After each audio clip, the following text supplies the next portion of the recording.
come to define the norm. And we're seeing this an awful lot around.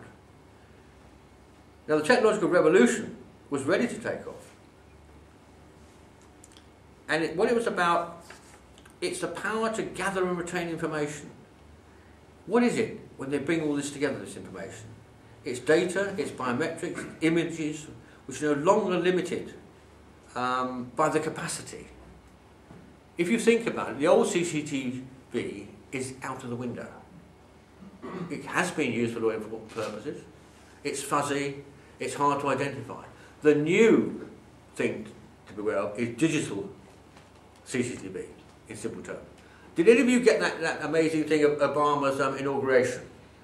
We got it by email, and you could zone in on every single face in it, and you could capture that face.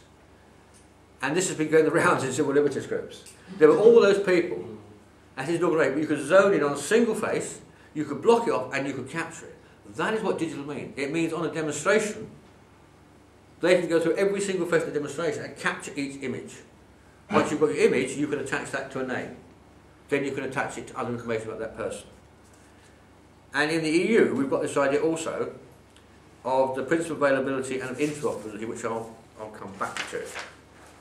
But the capacity is so different now. Remember the old days, in the 60s and 70s, when the special branch, MI5 and Britain were working where they used to have card files.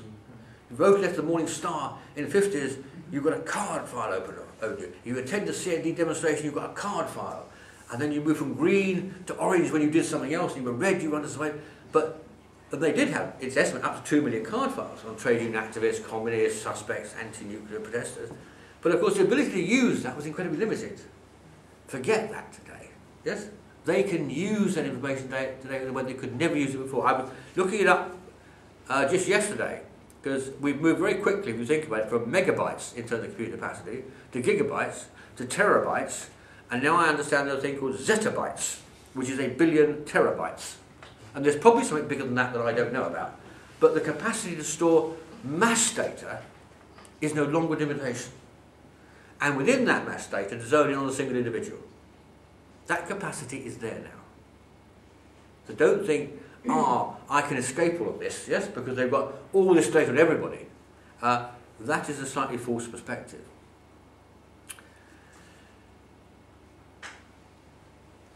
And it's also about legitimation, because what you're finding now, as you look at what's happening in the Futures Group, when you find out what's in the Commission program, they're no longer using terrorism to justify this surveillance society, this digital tsunami.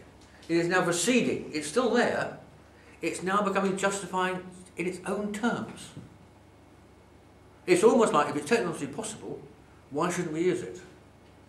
The European Biometrics Portal, which is EU funded, said in 2007, I'll just read you a quote from their annual report. The development of biometrics is an outcome of globalisation, which is not only technological but also political and economic. The world is now global, a global place for commerce, migrations, trusted exchange of all kinds of information and values. This creates new opportunities as well as new risks, crises, frauds, illegal traps, or even terrorism. In other words, it's no longer the sole legitimation. It is now a fact that they're trying to solve to us, yes? And we're actually seeing this happening. What I'm saying in a sec, to put that last argument together, the ability was there before 11 September, but 11 September was the trigger which allowed them to get the green light to develop all these technologies. So it was there, it was in the capacity of capitalism to do it, and that was the trigger. Sorry, they're two interesting documents.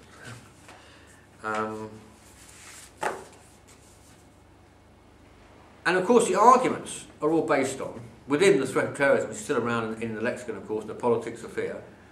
And we're still being told time and time again, it's still in even the speech I read last week from a commissioner, you know, this terrorism is going to destroy our way of life and destroy our democracies. If you read the EU stuff, that's, you know, usual mantra. Well actually, and I've been saying this now for 5 years, 6 years, this form of terrorism, terrible though it is not going to destroy our way of life and our democracies. It is terrible, but it's not going to destroy it. But it's a reaction of our governments to this threat of terrorism, which is endangering our democracy and our way of life. This is the danger that we're in at the moment.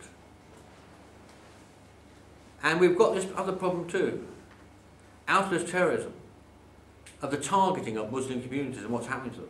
The targeting of third world peoples, because as you know in London, John Charles Jimenez got murdered by the police on the underground because they couldn't tell the difference between a picture they were meant to have, which they didn't have, and shooting the wrong person 7 times in the head. They can't really tell the difference between who is a Muslim, who is a third world person. They all become mixed up. And of course, within that ideology, the blood has been towards the Muslim communities. All migrants are potential terrorists, and if not potential terrorists, they're potential criminals.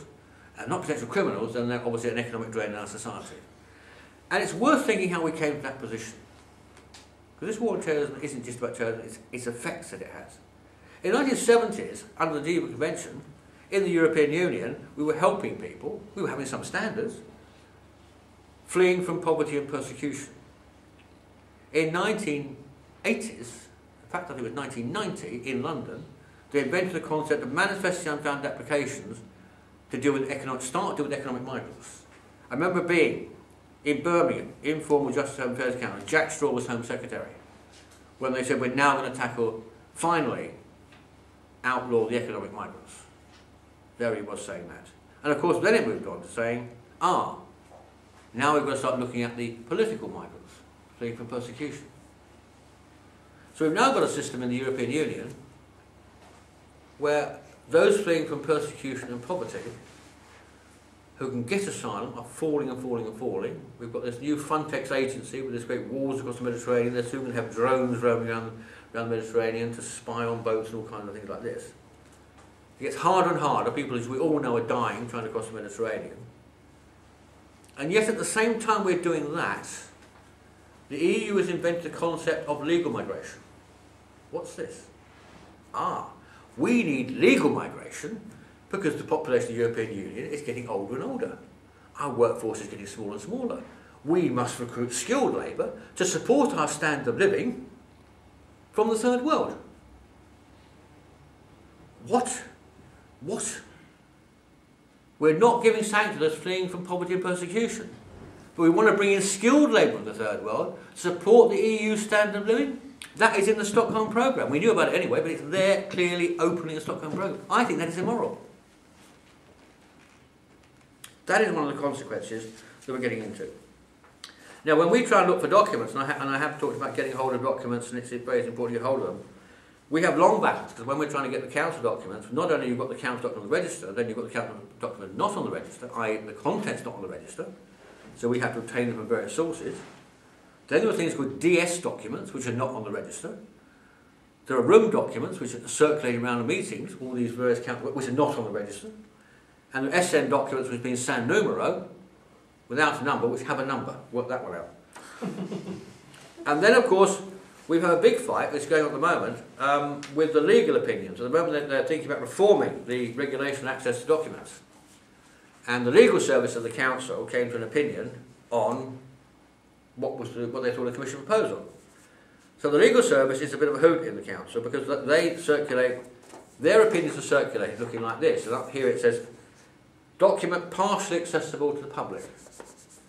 And it says on the bottom of it, this contains the legal advice of the council and reserves all its rights in law as regards unauthorised publication. In other words, if we publish this document, they can take us to court. Except this document is partially accessible. Partially accessible means that apart from the first page and a bit, the rest of it looks like this. Literally like this, you know, page after page of it. The following 10 pages. But they've even still managed to put it, they're going to take us to court if we put this, if we publish it. Mind you, of course, being StateWatch, we've got the full document, so that's... But we can't publish it. Don't show that to you. We can use it, we can use the knowledge in it, but we can't publish it. But this is one of the silly, this is now being contested, fortunately, in the court of law. Now, when we look at the threats that they talk about, there's a thing called the European Security Research Agenda. I'll come back to it a couple of times because it is the EU's attempt. You won't believe this if you haven't. You may have known about it already. It is in the shape of the income. It's the EU's attempt to create a security industrial complex to compete with the United States' military industrial complex. They put aside 1.7 billion euros just for the researching this.